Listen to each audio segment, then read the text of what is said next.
Hello and all, welcome back to Joe BRC. For some of you who've been waiting for this video, it's been a while and I can only apologise for that. But I have been trying to keep true to what I've been saying all along, and it does take time to get the parts and the money for them. So that's where the time's been. For those who are new to it, I hope you enjoy, and if you haven't already, please go back and watch the previous videos on this, because this episode is going to be, as it is in the title, for the UDR. We're going to carry on the build, and what I need to do now is take you through it and give you an update, and for the new ones I need to show them what we've done so far. So let's get everything back on the table and we'll have a look at what we've done so far. Okay, let's go. Okay, so this is a story so far. A lot of you will already know that we've started on the front end and we've got some very nice parts on that front end all ready to go. So that, apart from the shocks, is pretty much that. What I now need to do is get this part back onto here, because we're starting the rear end and we need to get the rear end parts in along with this and make it start looking like an actual vehicle. So what I'm going to do is I'm going to get that back onto there, and then I'll show you the parts we've got in to fit. And yeah, this is going to be a good one because this is the nice quality parts for the rear end. Okay, so that's all back in one piece now. Kind of looking like a one-piece truck, just missing the rear end there. So first part we got, or that I got for us, is rear axle housing. I went for just the plain standard axle housing because I didn't see any reason for buying an alloy one, and as you probably know, there are a lot of money for the alloy version. So for now, this will be alright, and it comes with these ends, but I am going to upgrade these to the anodized blue so that we get the blue on there. But for now, they're just on there, just to give it a bit more of a look and a bit more visual of what it will look like. So that's piece one. That's got to go in, but to get that in, we either need all the inners or we need the link bars to put it on with. And I went with getting the bars to put it on with, because then we can put it in place, have a look what it looks like in place. So that's those ones. Those are upgraded, so they've got blue tips, solid metal all the way through, no plastic in those at all.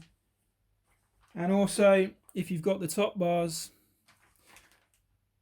you're going to need the bottom bars. So we got ourselves some GPM lower bars. So no messing about here.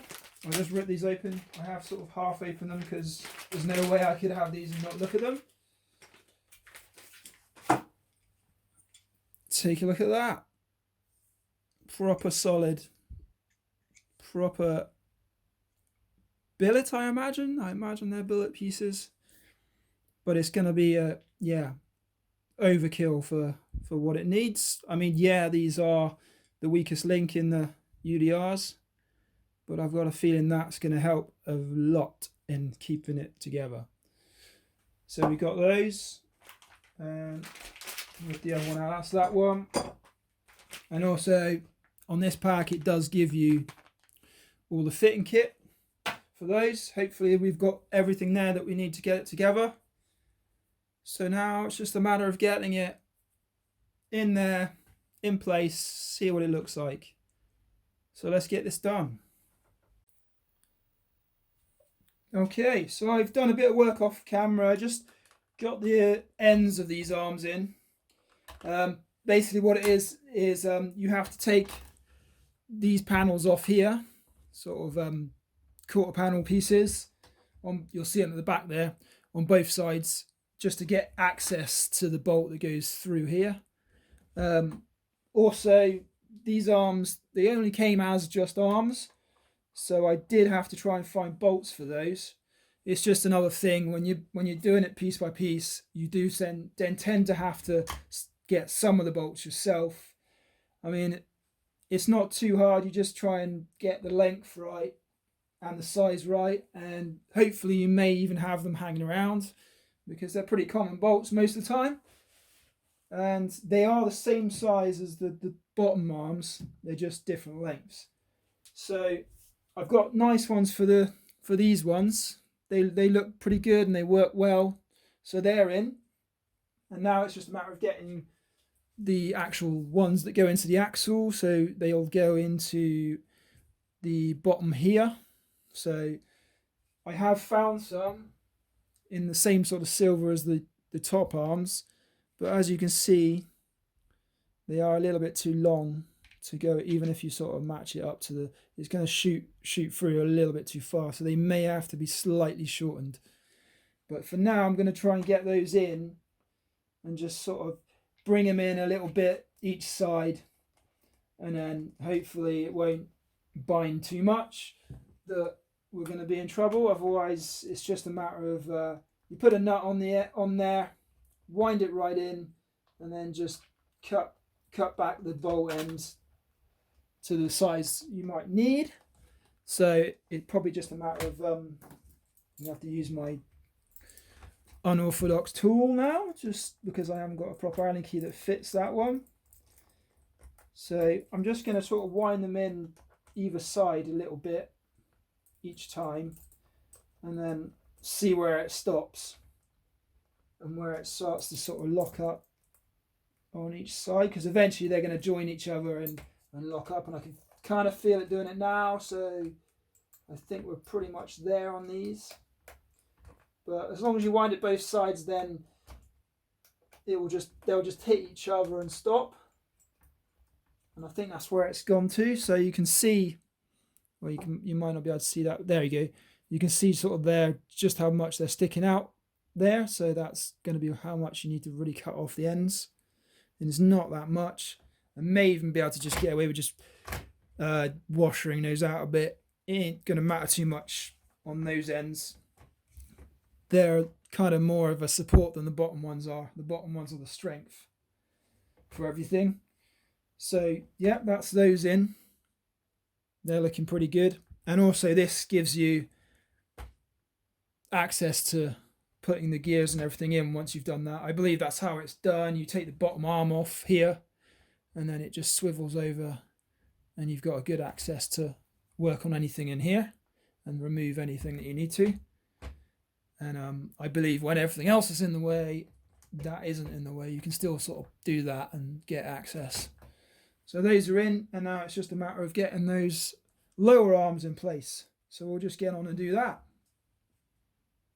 These top bars do come with the right screws for the bars. And again, with these, it'll always have a left and a right. I'm just seeing if they do it on these. Apparently not on these. So these look like they're just a genuine, a standard bar. Not too fussed about which way it goes. So I'm just going to go with the GPM facing towards the front.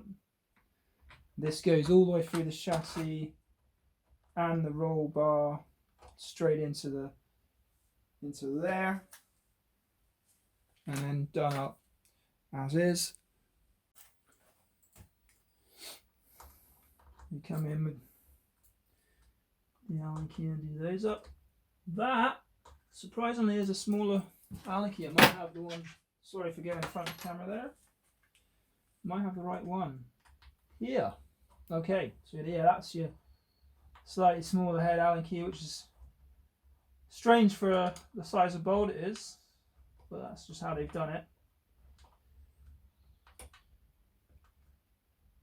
So this is also another piece that will hold the roll cage in place, and then this obviously goes back to the bar there with what looks like a shorter one into there. And weirdly, they've got a little cutout in here in the axle for the Allen key to sit in to do this up. So they have thought about that.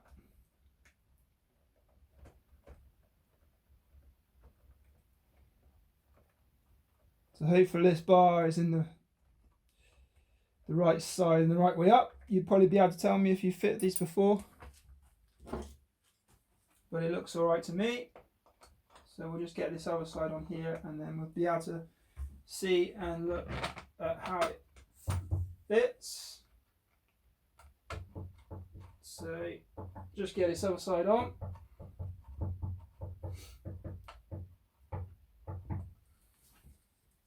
Do that up.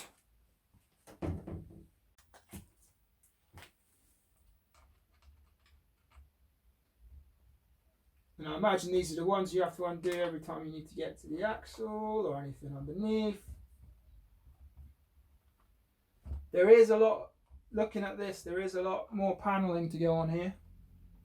I got a feeling it's all the skid pans and all that have to go in here, which they come in a set, so they're not too bad. Just get this real one in place. These are a nightmare to line up, but at least they're tight fit. There we go. Last one in place. Luckily these are all the same size. And they're threading in quite nicely.